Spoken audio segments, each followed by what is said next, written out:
Okay, I'm going to solve problem number 7 on our worksheet, our electric potential difference worksheet.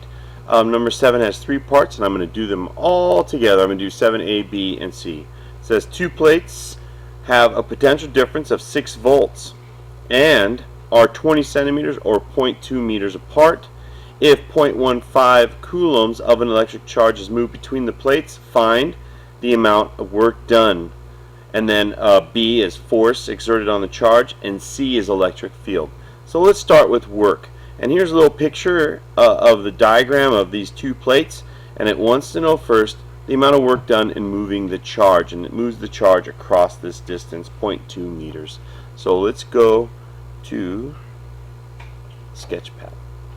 Alright, so let's start with 7. I'll write it out, and then I'm going to write out all the variables. First, we have 6 volts, and then we have a charge equal to 0.15 coulombs, and then we have here a distance of separation between the 2 plates of 0.2 meters. There we go. Alright, and so the first one, part A wants to know work done. Remember, work is energy. It is energy. And again, how are energy or work and distance, charge, and voltage related?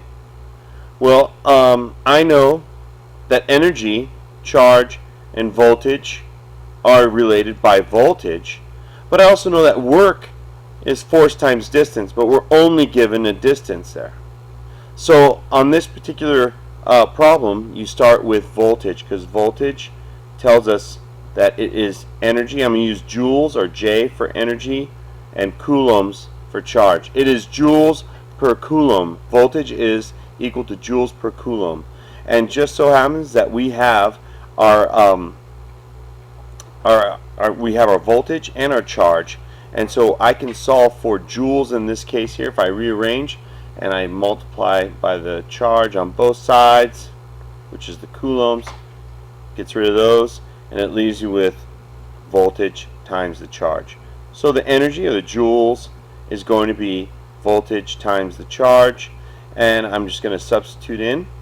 It should be 6 volts times 0.15 coulombs, and that gives me an answer of 0.9 joules. Remember, right up here, as a matter of fact, joules per coulomb are the units for voltage, and so that's how the coulombs get canceled out, leaving us with joules for part A. Alright, since we're here, I'm going to do B. In part B, in case if you forgot, you can go back. Part B, it wants to know the amount of force exerted on the charge. The amount of force. Alright, and so we have all the same information. In fact, we have an added piece now. We have the energy, or the work. And remember, if you remember going back a ways, and when I said it before, work is equal to force times distance. So here's the deal. If I solve for energy, I also have the work. So in a sense, I have the work, and I'm given the distance up here by 0.2 meters. So all I have to do is solve for force, and by dividing out distance on both sides, the distance cancels out, and it leaves me with force. So force is going to be equal to work divided by distance. So I plug in the energy, which is 0.90 joules, and I'm going to divide by the distance, 0.2 meters. So if I go and I punch this in the calculator, it gives me 4.5. And remember, a joule is a Newton meter. I'll write it up over here, a little side note. Joule is a Newton meter. And so in this case here, the meters are going to cancel out with that, leaving us with newtons. That is the force on that charge. Alright, so for part C, let's go on. Part C now is asking us the electric field strength. I'm only going to show you the one way that we've been doing it in class so that there's no confusion. Sorry about that. There we go. So it wants to know what the electric field strength is.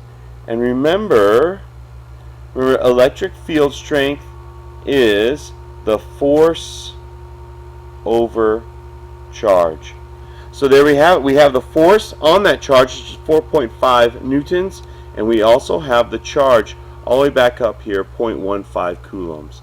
So you can just plug those things in. Electric field is equal to 4.5 newtons divided by 0.15 coulombs, and it gives us an answer of 30 newtons per coulomb, and that is the electric field strength. Alright, thank you very much.